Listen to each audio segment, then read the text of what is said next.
Hello and welcome back to my channel, and thanks for rejoining me with our solo classic traveler campaign. It is day 3 on tarot. The characters have had some interesting excursions out on the planetary surface in search of patrons, which is now their designated activity. And 2 days of patron searching has led to some interesting situations, I would call them.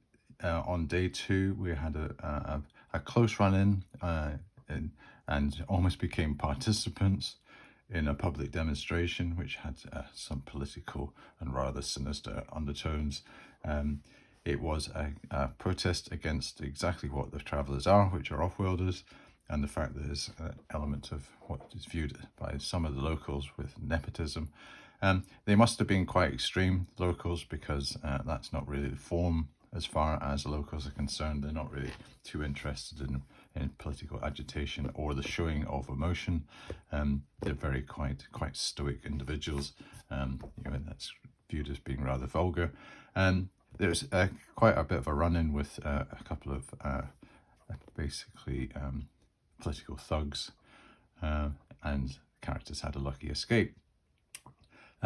A rendezvous with culture. Thereafter, they had a nice treat in an art gallery. And the art gallery was a recurrent theme because during the next day, they went to the business community area, and they must have gravitated back again to the galleries area, captivated by crystals, and they went, and during that excursion, they bumped into an imperial dignitary. I kept on calling it dignity. I saw it on the playback. I don't know why I called it dignity, because it's a dignitary. But this imperial dignitary, he was by the name of Rents Griffin, a bit of a pompous individual, but quite friendly to the characters. He probably spoke too much. He seemed to be quite interested in this art form and whether he could export it back to the Imperium. He seemed to be the face, the personality, a person known in the Imperium that could be used as the ambassador for this product. Maybe potentially a shadowy operator in the background. So that's what the characters were involved in. They were just about to leave the art gallery. They had, unfortunately, they had a law enforcement encounter. So we had our blank sheet of paper last time, and we generated all this stuff. So here is the blank sheet of paper. And I had jotted down 4 different options that I thought the characters we might be able to distill and maybe select randomly. So I'm going to provide some form of allocation of a random element to those based on probability. So our options are that it was a security detail of this dignitary. They weren't too happy with the characters basically bumping in to unsolicited to our dignitary Rents Griffin. So I'm going to say that's probably going to be 1 to 2 on a d6. And then there's local law enforcement, a regular patrol, and I would say that that's a reasonable probability. So that's going to be 3 to 4.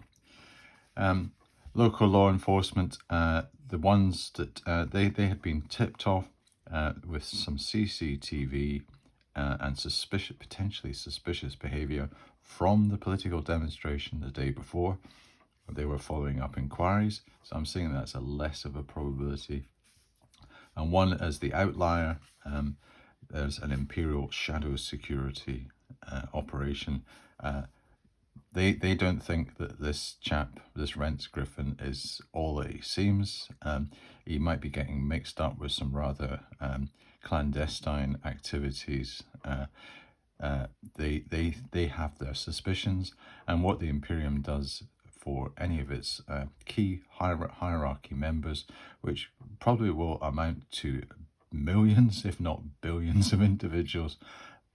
They have such an infrastructure of such a security apparatus that they can afford to deploy individuals in their security services to monitor what they classify as individuals of interest.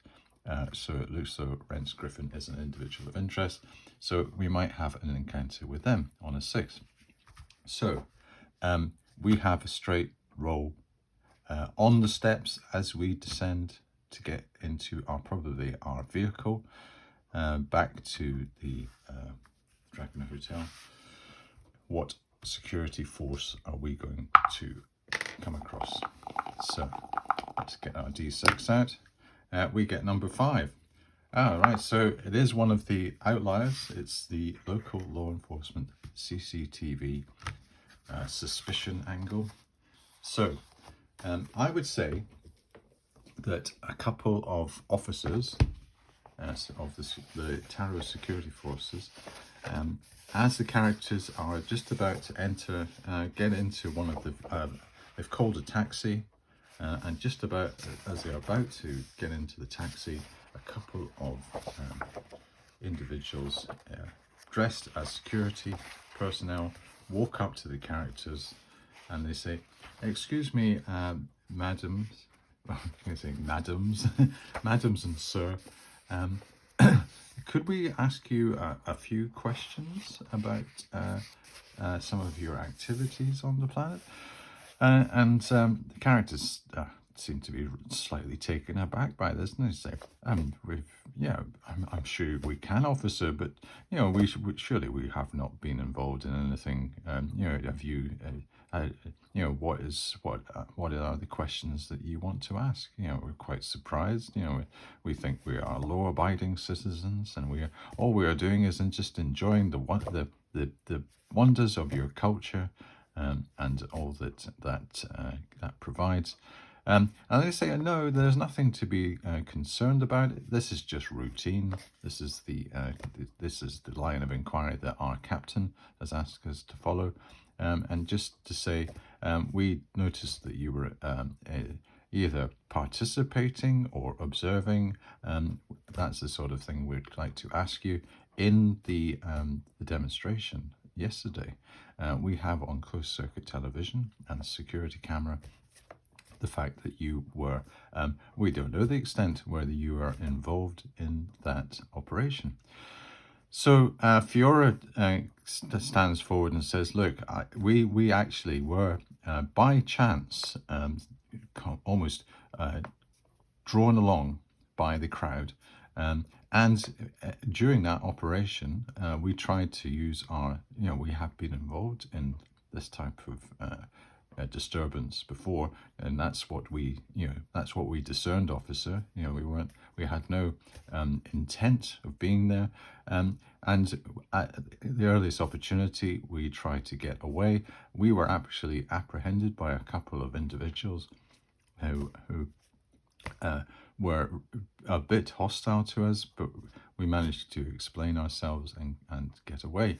So let's see what their reaction is to that overall discussion. And we'll use the reaction table here, and just to see whether that is a plausible explanation from Fiora. So we can get our little characters out, get a little setup. So we've got Fiora there. We're just about ready to get into our car. And then a couple of security personnel. We'll get our black ones out.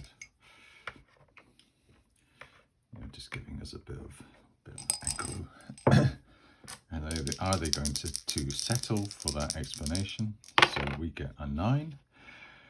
So they are intrigued.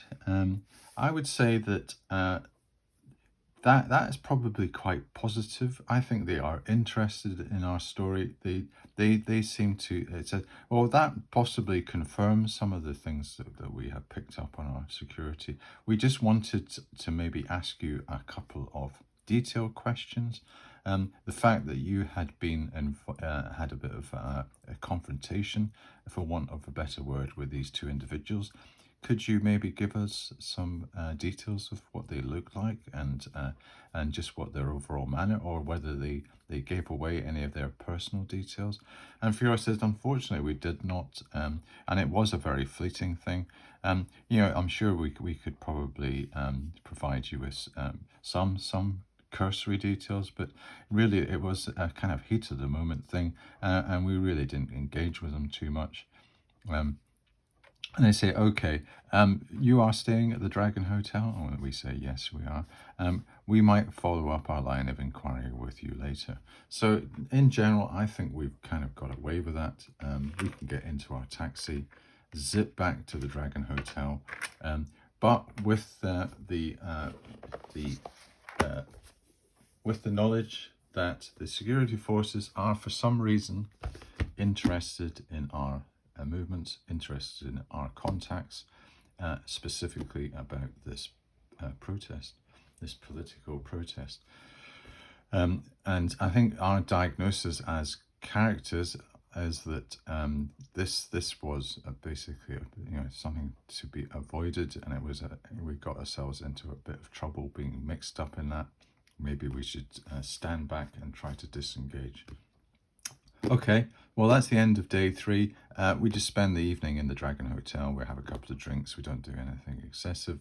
A quick chat to Hansen about some of the stuff. He said, yeah, the local authorities aren't too happy about these protests that have been going on. It definitely does seem to be some political agitation. These I'm going to say these communists again. It's people from rather extreme backgrounds that seem to be riling up the populace, which is as he says, a difficult thing to do on Tarot, because, as you know, the Tarot people are rather staid in their ways. So that's the end of day 3. Day 4 beckons. So we get another blank sheet of paper out.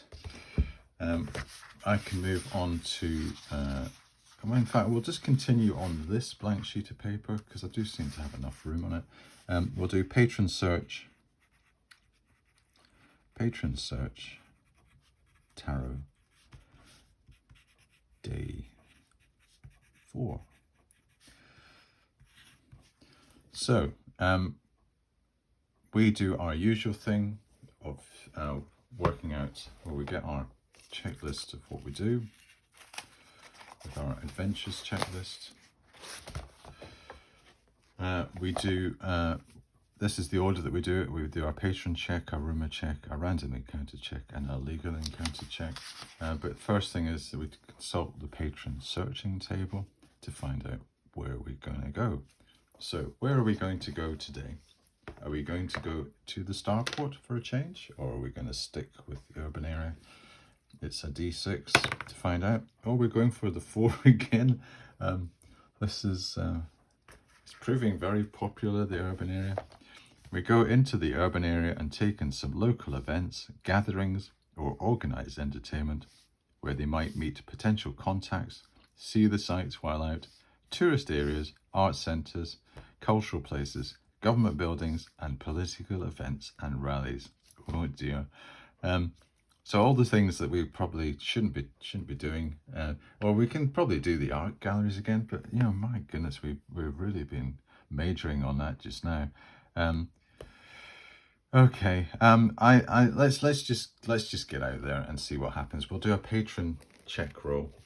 So I've got urban area. We've got 4. Urban area. And again, it's civic sites.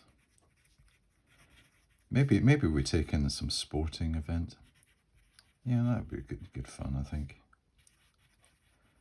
And what else have we got on it? Maybe there is a tourist area that we can go to. Yeah, maybe a tourist area to hang out, like a kind of a central square, a bit like St. Mark's Square or something like that, where there's tourists.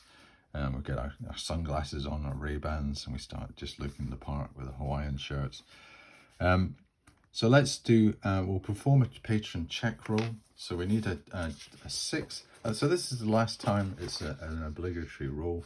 After this, it's going to be automatic. But let's see if we actually get a patron with a 6. So it's a 1. So we don't. Okay. What we do that, we follow that up with a rumor check, which is a 6. So let's see if we get a rumor. No, we don't. It's a 2. So no rumor. Do we have a random encounter for our last day of searching? That is a 5 or a 6 for this. It is a 5. So if it seems to be following a bit of a pattern, this encounter. So with encounters, we switch to our encounter area in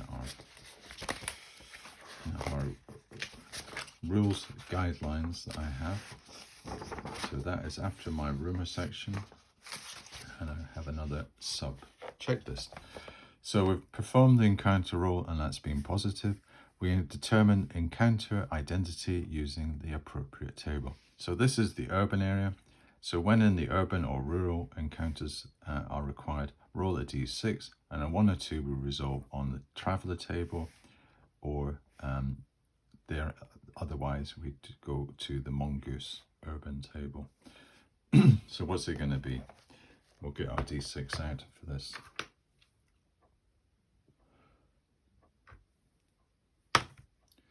So it is the mongoose table. So I'll get my mongoose rules out, and the actual page number is M96. So let's get to M96 and find out what we are going to be bumping into. So we get our 2d6, and this time I'll use the die tray just to give us a bit more friction for the dice to work against. We get a 56 this time.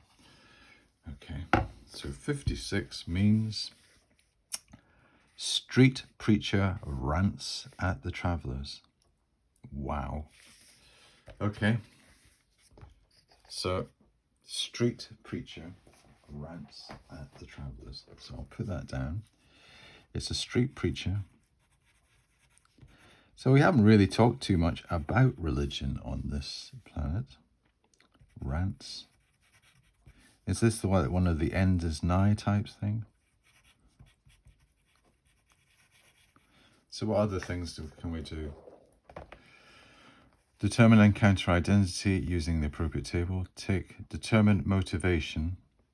Roll for initial reaction. Determine location. Well, let's find out the location to give us a bit of context.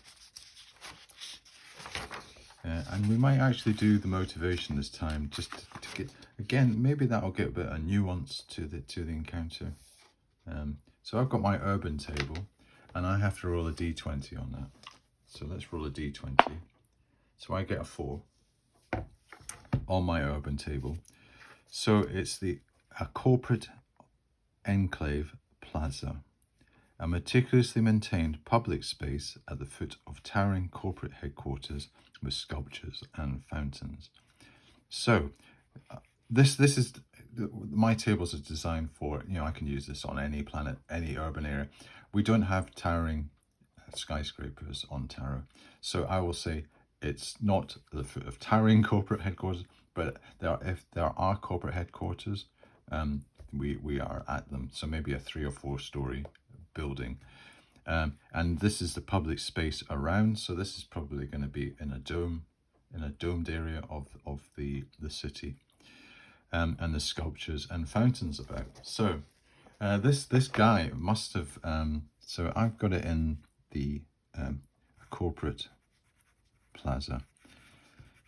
So you've seen it in towns and cities where almost like the business area, where the that's like the banks are centered, and some of the you know, the asset management companies and all that sort of corporate finance and whatever.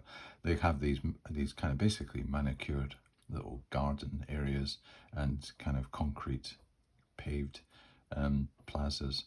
This is exactly that, you know, little coffee shops and street stalls. And then this street preacher has obviously wandered off. He's basically off piste a wee bit and has wandered into here, and he's ranting away.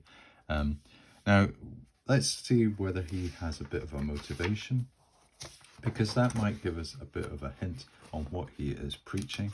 You know, I'm just assuming that he's religious, but he might be a preacher about a political thing, or some maybe an environmental thing. So we have a D40. So the D40 works with a D6. I either add 20 or I don't. So I add 20. So 20 plus 8 is 28. So on my list, I get 28 for encounter motivation. Oh, here we go. This is very appropriate. Redemption, absolution. Seeks forgiveness for past wrongs to atone or clear their conscience. So maybe he's almost like one of these monks that is looking for some form of redemption, and he's going around and almost like a public display of absolution. He's maybe not got a placard on saying the end of the world, or you know, repent and you will be forgiven type thing, but he's kind of like that kind of gist. So I would say that he's quite well, it's redemption. So I think that's probably quite a religious dimension. So sounds like a bit like a religious fanatic, and he is motivated to have a public display of this, and basically is a bit of a nuisance. He's a pest. He's ended up in the corporate area. Then there's maybe some people that are wrinkling their noses. Some of the business people are just making a quick pass past him, you know, to get out of his way. There's a couple of security personnel that aren't looking too happy about this either. So the characters, they're probably just going to do the same thing again. Do they avoid his attention? I think we should just do an encounter actual reaction roll, and just see whether see the effect of that. And if he is interested and intrigued, he's going to start pestering us and giving us a bit of grief. So, when I say grief, he might actually just be dying to speak to us and saying, "Look, follow my way, and all your worries, all your woes will evaporate. You'll end up like me, enlightened, freed from the restraints of this world." So let's see what we get on a 2d6 roll. And interpret accordingly. So we get an 8. I don't think I'll have any modifiers. I'm just going to go. So I'm going to say he's interested. So he does come up to us and he says, "Look, follow the way. Follow my example. I was a sinner. Now I am redeemed. This is," and he's pestering us with his message, and he's saying, follow this prophet, or follow this. I think they're probably monotheistic on tarot. I haven't really put too much thought into the overall religion of the Imperium. I was saying that their origins go back to probably a classical Earth that bypassed basically Western civilization and went straight from the Greek world to the stars type thing. So they've probably got a polytheistic, lots of the Olympian type gods, and they've been kind of almost transformed into modern forms. However, there might be some form of Christianity that has developed out in the stars, and maybe he is a follower of what he views as the one true religion, and he is a bit of a kind of not a mad monk, but he's a bit of a fanatic.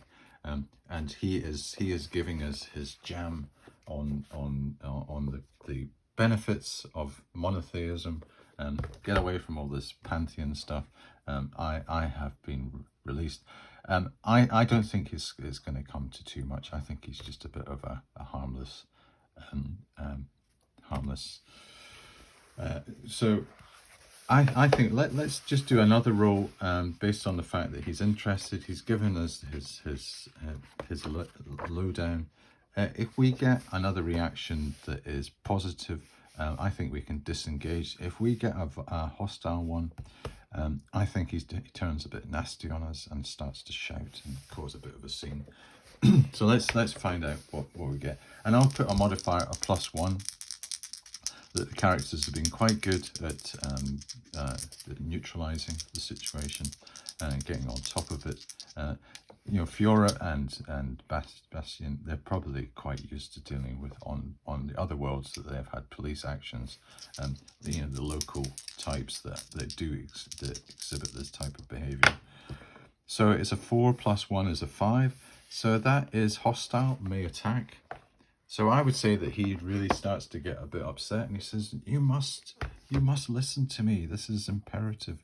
You know, this, the savior, he is the one. He is the one. And definitely now the security guards are getting a wee bit peeved by this chap. He's causing, we'll have him in white. he is the white. In fact, this is my little mug. My mug for, I've used that for keeping all my little counters on. So security guards are coming over. Our characters are being just generally pestered by this guy. And they say, look, what's going on here? This seems to be causing a bit of a disturbance. I think we should diffuse. I think this situation, it needs to be diffused. I advised. He's talking to us now. I advise you to leave the plaza. We're going to deal with this character. He should not be here. And rather sinisterly, they close in on him and grab him by his arms, and you can see him shouting, "Your redemption is yours. It's within your grasp. Follow the true one." And we think, all right, okay, we've had enough of that, so we scuttle off. And I think that classifies as our law enforcement encounter too. So I'm not going to do another roll on the back of that. I think that's probably quite enough interactions for the time being. Okay. According to our checklist, that is everything that we do on day 4. We've had our encounter checks, we've had our law enforcement checks that classify it as law enforcement. We go back to the Dragon Hotel. There is an off chance that we bump into this dignitary, Rents Griffin, because he is staying there. So let's say on a 6 we bump into him. So we get a 4, so nothing. Another pleasant night in the Dragon Hotel. When is a night not pleasant in the Dragon Hotel? We have a good night's sleep. We think, all of us look at each other and say, I've got a good feeling about today. I think there's a good chance we're going to find a patron. They could be right. So we will get rid of our first blank sheet of paper, put that over here, and we'll get on to our second. And this is called Patron Search.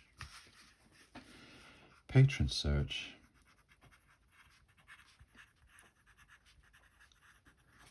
I'll just get my bit of paper back so I can see what I wrote last time. Tarot, day 5. So day 5 beckons.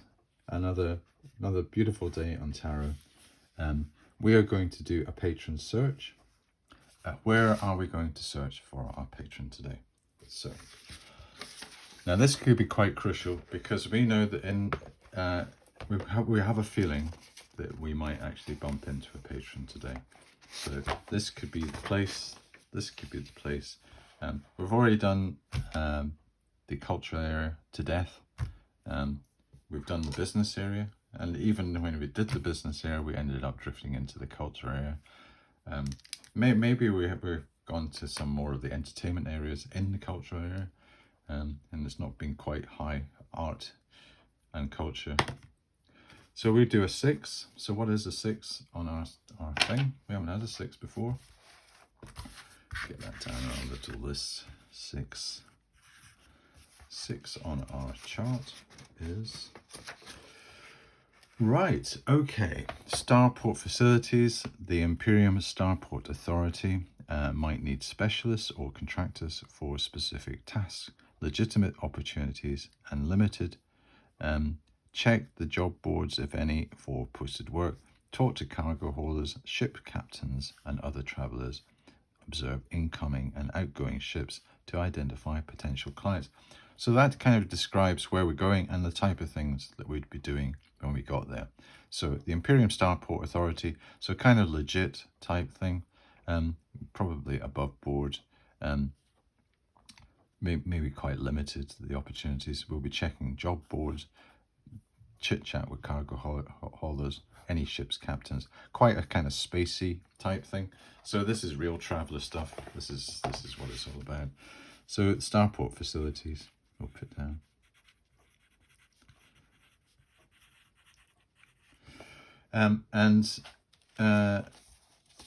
We do have a patron, because I have said somewhere in my patron things that if we don't see him after 3 days, we have an automatic patron encounter. So we can follow the patron encounter to its resolution, and you can see me generate a mission, which should be quite good fun. We can do that together. So let's start with consulting, perform the patron check roll. So that is where we determine what patron we're going to get. So we get to our encounter table. Have that ready in front of us. I should have a little post-it note just to get it ready. First of all, we will determine how the encounter starts. So I have a little table, first of all, that I use.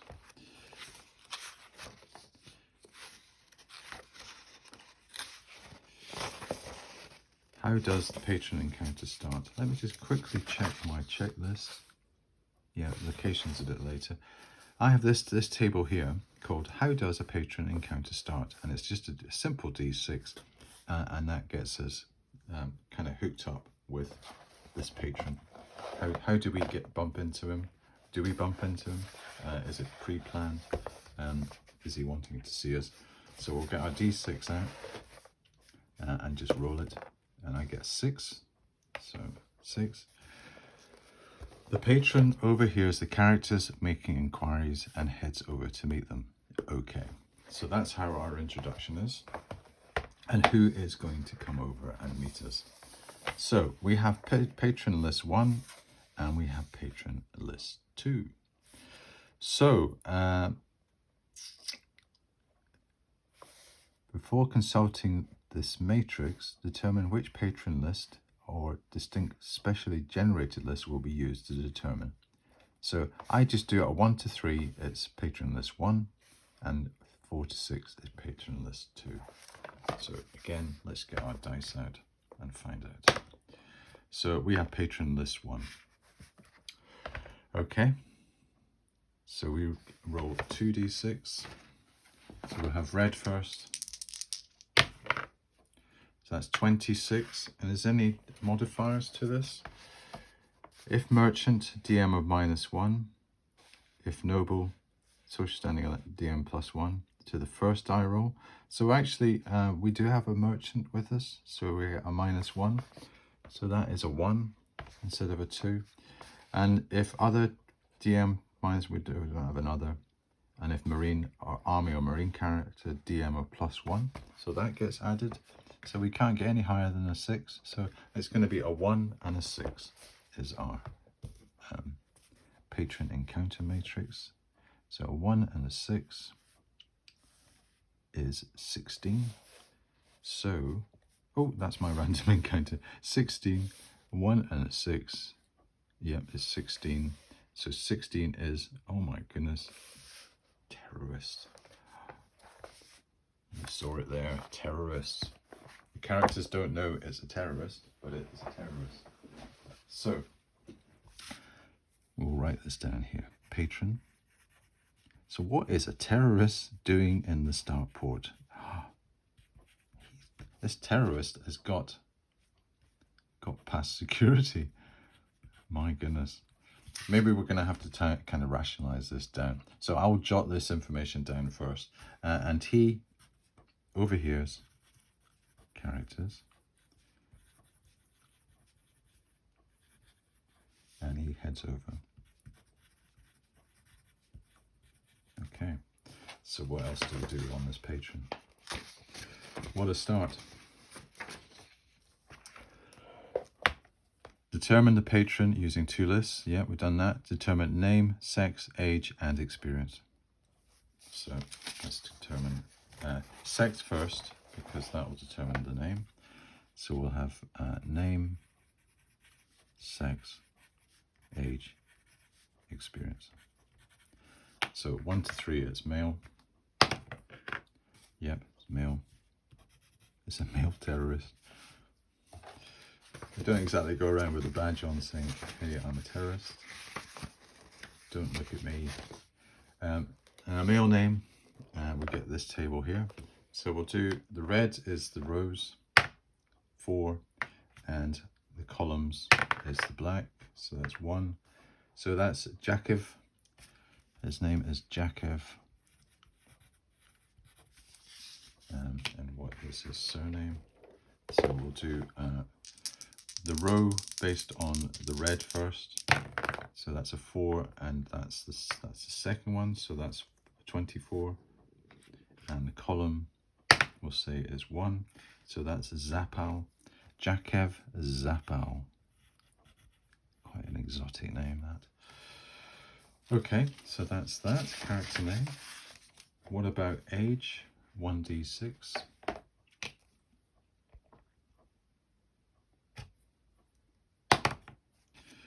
'50s, an old terrorist. Now, terrorists can, we've got to be open-minded about this. It might not just be like someone who's straight out of the Irish Republican Army or something like that, or Al Qaeda or something. He could be. There could be a bit more nuance to terrorism here. It could be like an ex-terrorist has maybe been reformed and has an employment in the Starport Authority. That is a possibility. Let's see what his skill is. Oh, that's a 2. So green. So it's not exactly. That's green. So he doesn't have tremendous skill. So maybe he wasn't really a very good terrorist, and he's just decided that life is behind me. It's getting a bit more interesting by a second. Maybe a bit irrational just now. Determine personality and quirk. So we have personality first. We'll roll red first. So he's got a 34 on personality. Is this personality going to give any more hints on what his character's like? I hope. 34. Selfish. So we'll put personality. Selfish. Only cares about their own needs. Okay, says it all. So he's a selfish ex-terrorist, or maybe terrorist. He's not a very good terrorist. And he has a quirk on a 5 or a 6. So he doesn't have a quirk. Okay, so that's good. What else have we got on our list? Determine the location, rolling a d20 and using the suggestions in the patron location table. Okay. Right, so patron location table. And I have a d20 for that. So let's find out where where we meet this chap. 5. Starship docking bay. So we were speaking to the cargo handlers. It's a noisy industrial area where ships are serviced. So above the din, we're trying to shout to the cargo handlers, and he obviously picks up this vibe and comes across and speaks to us. So that's the kind of the introduction. That's the scene. It's a noisy area. You know, maybe can think people with those things where they weld stuff, and it's all that kind of sparks going on and shouting and machinery and whatever. So that's the scene. And then on the next thing is we visualize and describe the location. So this is where I have my visualization technique. And I'm not going to transport you there now. I'm going to go through maybe just a bit more of the Patron process, but I'm going to have visualization as an element of this, and I'll come back to that. So I'll put a little asterisk there. So I'll determine the mission and the mission details using the Mongoose Travelers tables on page 93 to 94. So we will be able to determine what the actual mission is. So I've got to do an element of setup before I can actually have the actual encounter play out. So we're almost like just formulating this backstory for this character. He hasn't actually made his play with the characters yet. We're almost like fleshing him out so that we know how to deploy him with the characters when we actually do the actual encounter rolls and see whether the characters are interested or whether he's interested in the characters. So let's find out on the Mongoose tables 93 to 94 what this mission is all about. So 93 to 94.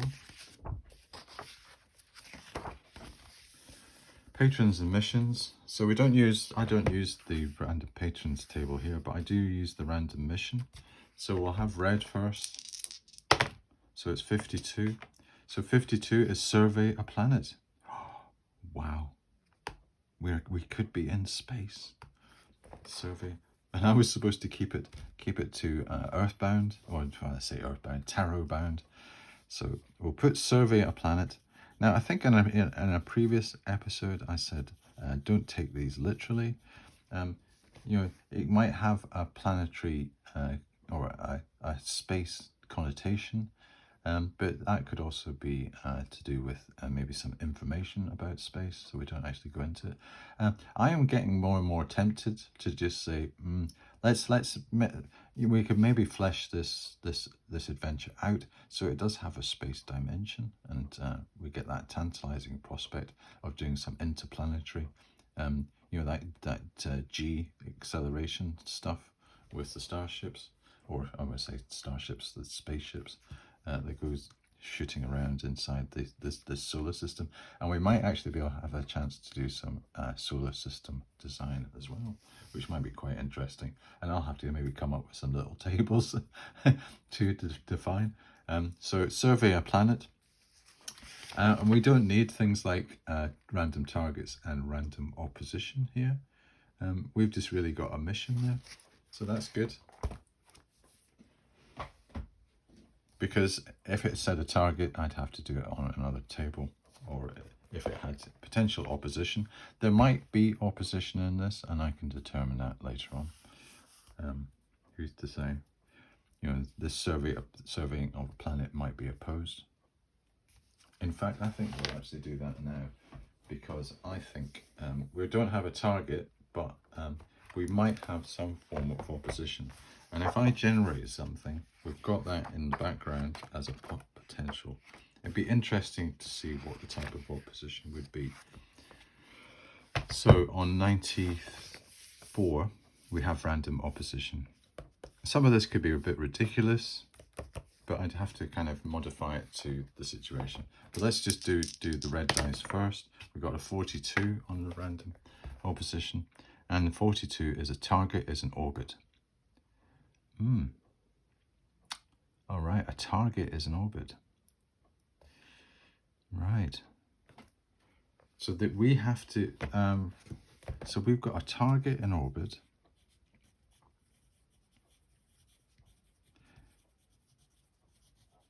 So we're going to generate our random opposition as a target, and it's in orbit. Maybe it's in orbit around this planet that we're going to have to survey. So let's see what our random target is. And this will determine that we're saying that the opposition is actually done on the target table. So 56 is a criminal gang. Wow, this is getting really serious.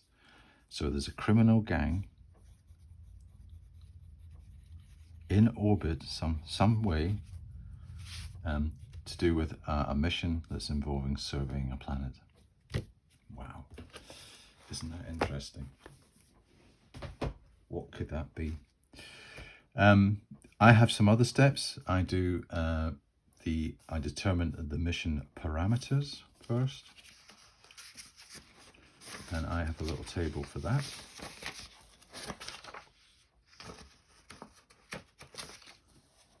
Put it here. So I have this table here called mission parameters, and this determines the mission's difficulty, its risk, the urgency, and the profit motive of the person that's basically the patron for it. And we can do that randomly. Yes, we can use some different mission parameters to determine what this mission is all about. So if I just get my D6, we can determine the difficulty of this first off. And this really just gives us some broad brush outlines. We don't have to be slaving to this. Bit 4. So we've got a challenging mission. So we've got difficulty, challenging, risk, the risk parameter, high risk, oh dear, so risk is high, urgency is standard, so that is the kind of time frame, and the profit motivation of the individual is 3 good. Healthy profit is required. So good. So these are all the parameters, and what this means when it says challenging, it's long-range transport through tricky space, complex recovery, infiltration, dealing with minor opposition. So that gives you an example of what that would be. Risk high is direct combat expected, risk of ship's damage, potential for injury or death, operating in war zones. Oh dear. So this sounds like quite a tough assignment. The urgency, standard, typical time frame, a few days to a week. So that gives us a bit of time. And then the profit, good. Client expects a significant profit or benefit. And I have different numbers against all these. And what I have this calculation at the end where I basically the mission remuneration calculator, where I have a base payment, difficulty plus risk plus urgency plus target profit times the multiplier is our amount. I'm not going to do that right this red hot second, because I can show you that next time, but I just wanted to give you a heads up. Also, I have a new thing that I have devised. However, unfortunately, my printer is just a bit out of sync just now, so I'm just going to have to describe it on my laptop. I have another thing I call mission content and features. So to frame the mission, and this the idea of my idea for this is to frame the mission in terms of the features that it will cover, and the type of mini game situations that can be modeled and combined under the overall framework. I have devised a table to establish the points where the characters might be expected to employ the relevant skills and extract ideas about the various skill combinations to generate interesting themes to support where to place them in an adventure.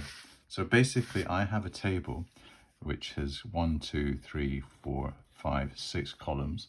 I've actually got 8 columns, and each of those intersections I have a skill. And what I'm saying is, so things like gambling, things like computer, all the skills in the Traveller rulebook. And what I'm saying is, for standard missions, ones that I would classify as standard, I would roll 3 plus 1d3 for all the different skills. So maybe we would have something like bribery, engineering, medical, gun combat, and what's another one? Say survival. So these are the skills that I have identified will be present and will need to be rolled against or utilized by the characters at various stages in that mission. And I can put them in any combination I want. I have to basically try to devise where I'm going to place them in that mission. It also gives me some ideas about what the mission is about. So I'd say this one, I could say, well, it's got an element of combat. There's going to be a bit of bribery involved. It looks as though there might be maybe someone needs to be rescued, and it needs medical help. And then survival, maybe it's in a hostile conditions, maybe out on the planetary surface in a wilderness area. You need those kind of skills. So that's the kind of idea to kind of shape what the mission is. Unfortunately, as I say, I don't have it printed out, so I could show you like a hard copy, but I'm going to try and get that ready for the next session. But really, just to recap again on the overall patron determination method, we have calculated all these parameters. What I do now is I get it all together, and I actually perform the actual encounter with the characters.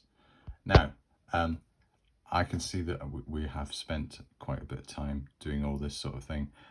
What I plan to do is right from the start of the next episode is just to get stuck in and do the actual interaction. So what can we say about the findings on our patron, this Yavik Zappo?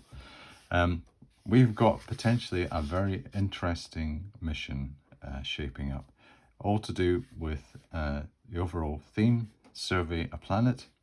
There is an opposition. They are in orbit somewhere, this planet. This is potentially an interplanetary mission where we need to go off-world and one of the planets in the system. I have not devised that yet, so I'd have to create a situation there. It might have a land side dimension too. We're saying survey a planet, but there might be a kind of setup towards that. We'd have to see, with this combination of skills that I'm going to determine at the start of the next episode. The difficulty looks, so it's quite a tough mission. There's going to be a high risk element. Maybe this is going to be a bit beyond the characters at the start. Again, we have a chance to appraise it. There might be some other things a bit softer on the stocks that we do first. But it's an interesting individual, terrorist. I'm going to have to maybe think of a good backstory on that. He does seem to, he wants to speak to the characters. He's interested in talking to them. He's overheard what they've been saying. You'd probably ask, well, how can he do that in a starship docking bay? And what is he doing in the starship docking bay in the Starport facility? all these questions need to be asked and answered, and hopefully I can come up with some neat solutions to that at the start of the next episode. So I think what I'll do with this is basically say, well, we've had our patron encounter. I'll do a rumor check on the back of it. I will also do my encounter check and my law enforcement check for our tarot day 5. However, we've got our patron encounter now. We just need to play through that and see exactly what he's got to say for himself in our next episode. Okay, right. Well, I know that was a bit rushed at the end. I had a bit of trouble trying to see if I can get my thing printed out, and unfortunately I couldn't. But I will have that ready for us in the next episode. But in the meantime, thanks very much for watching this. I hope you're quite intrigued with how this is shaping up and what we can potentially craft this into as our first step out into the adventure world and get out the patron stream into the adventuring stream. That would be interesting. Okay, well, once again, thanks for watching, and I'll see you next time.